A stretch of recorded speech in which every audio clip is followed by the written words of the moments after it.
We are staring down the barrel of the ACC not existing this time next year. That's literally February of 2025. This was a case that not just like me, Small Potatoes, wants to make, but Ross Dellinger does too.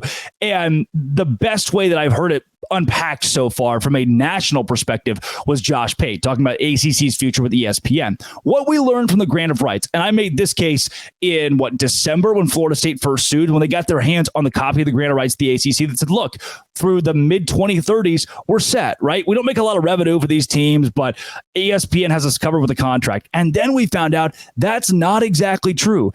ESPN, while the expectation was through the 2036 season, had a grasp on the ACC. That's not true because there is an opt-out. ESPN can opt out of being the ACC's provider by February of 2025 and just say, we don't want to do this anymore if the product is not good enough or if they feel like the ACC is going to fall apart. That is the number one thing that I need you to understand off the rip of this. I am not building a conspiracy theory. I'm not saying, well, Florida State wants to leave, so other teams are going to leave. That is objectively true. We know that NC State is unhappy, and UNC, they're unhappy, and Clemson and Miami, these schools are unhappy. But this isn't about schools being unhappy and wanting to leave. This is about ESPN, the one who drives the boat, the ship, the car, whatever you're driving. This is about them wanting to leave, which is much worse than NC State wanting to leave this conference. Josh Pate pointed it out that Ross Dellinger pointed it out as well, that ESPN's opt-out will open the door for more schools to exit. And what we know about Florida State is they are currently in that lawsuit against the ACC, and the ACC is in a lawsuit against Florida State, both of them filing in different states. Sounds a little choppy and messy, right? Florida State's going to leave. They want nothing more than to leave. And when we find out, everything I've read points to this. When we find out that there is a settlement number that Florida State can pay $150, $125, $200 million to leave the ACC, they are going to do that. And other schools that can afford to do that will as well. And then at that point, it's up to ESPN to decide, okay, how do we manage they're playing Monopoly. ESPN has the monopoly on college football. Where do they put the boardwalk? Is that what one of those is like, the boardwalk or something? If Miami's the boardwalk, they own that. They can decide, oh, wait a second. We see the writing on the wall here. We're not going to pay for a product that has SMU, Cal, Stanford, and nobody wants to be here, and you can opt out. You can sign out. You can pay a little fee and leave the ACC. When ESPN says in February of 2025, we're not going to play with you anymore. In 11 months, the ACC's done. It's done. The CW is not going to save them. Amazon is not going to save them. Apple TV is not going to save them. That's it for the ACC. And while Florida State's a catalyst of that because they revealed the grant of rights and they can lead the conference, the bigger catalyst of that is that ESPN doesn't really like what they're seeing, and they don't have a reason to. Pate pointed this out as well. SEC, their deal runs through the 2034 season. The Big Ten, their TV deal runs through 2030. The Big 12 runs through 2031. Brett Yormark, very nicely done, signing a TV deal that was impeccable for what the Big 12 needed. And the ACC, their deal technically runs through 2036, but ESPN has their opt-out. Here are the numbers, the financials on what these conferences get. For the SEC, their contract through 2034, they get a $710 million per year check. In the Big Ten, a $1.15 billion per year average. In the Big 12, a $380 million per year average. The Big 12's obviously much lower than those conferences, and you're seeing that in the college football playoff revenue distribution as well. That the two leagues, the SEC and the Big Ten, are richer, and they're going to become even richer and richer and richer and more. With the ACC, that's a $240 million average per year deal. Yeah. The Big 12 is at 380, SEC at 710, the ACC at 240, and that deal runs through 2036. No wonder Florida State wanted out. They weren't making as much money as they could make somewhere else, and somewhere else includes the Big 12.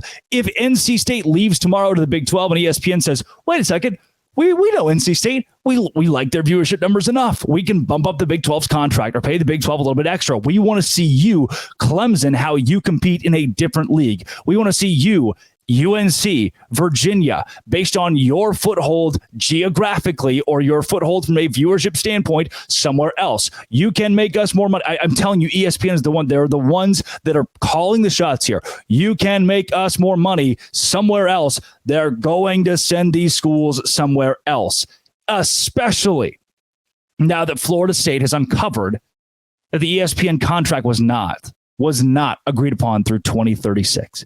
And guess what, brother? Even if it was at a $240 million per year average, that is egregious. It is grossly small.